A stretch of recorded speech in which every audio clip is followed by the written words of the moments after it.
ராஜினாமா செய்திருக்கக்கூடிய 3 எம்எல்ஏக்களுடைய ரெசிக்னேஷனும் ஏற்கப்பட்டிருக்கிறது சபாநாயகரால்.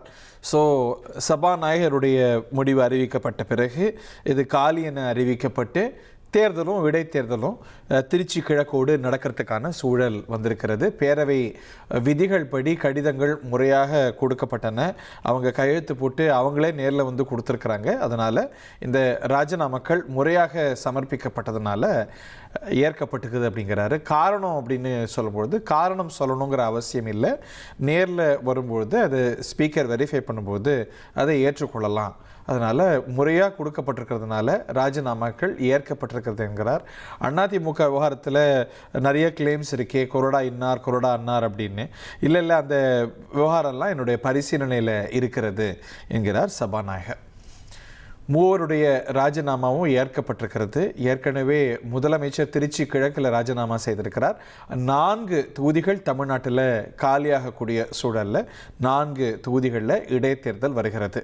சட்டமன்றம் அமைந்த 21வது நாளில் இந்த ராஜினாமா நடைபெறுகிறது. முதலமைச்சருடைய ராஜினாமா புரிந்து கொள்ளத்தக்கது. ஏனென்றால் அதுதான் சட்ட விதியும் கூட. 2 தொகுதிகளில் ஒரு உறுப்பினர் வெற்றி பெற்றால் ஒரு எம்எல்ஏவாகத்தான் இருக்க முடியுங்கிற அளவில் திருச்சி கிழக்கு ராஜினாமா செய்திருக்கிறார். 3 அதிமுக எம்எல்ஏக்கள் மரகதம் குமரவேல், சத்யபாமா, ஜெயக்குமார் இந்த மூவரும் சி.வி. சண்முகம் தரப்புக்கு ஆதரவாக நின்று நம்பிக்கை வாக்கெடுப்பில் அரசுக்கு ஆதரவு நிலை எடுத்தவர்கள் என்பது குறிப்பிடத்தக்கது. இன்று அவர்கள் மூவரும் ராஜினாமா செய்திருக்கிறாங்க. சி.வி. சண்முகம் தரப்பிலிருந்து ஏற்கனவே சில எம்எல்ஏக்கள் திரு எடப்பாடி பழனிசாமி அவர்களுடைய நிலைப்பாட்டுக்கு மாறி இருக்கிறாங்க, மன்னிப்பு கடிதம் கோரியிருக்கிறாங்க.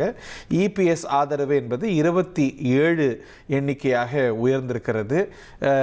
அந்த மாறியவர்கள் மற்றும் இந்த மூவர் என கணக்கு போட்டால் சி.வி. சண்முகம் தரப்புடைய எண்ணிக்கை 17ஆக குறைந்திருக்கிறத பார்க்கின்றோம்.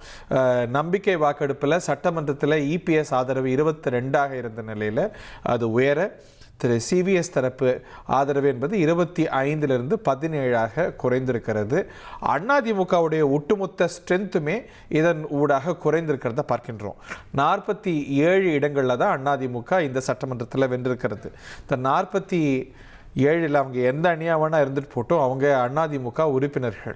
அவங்க 3 பேருடைய ராஜினாமாவால் அதிமுகவுடைய எண்ணிக்கை என்பது சட்டமன்றத்தில் 44ஆக குறைந்திருக்கிறது. 4 தொகுதிகளில் விரைவில் தமிழ்நாட்டில் இடைத்தேர்தல் வரலாம்.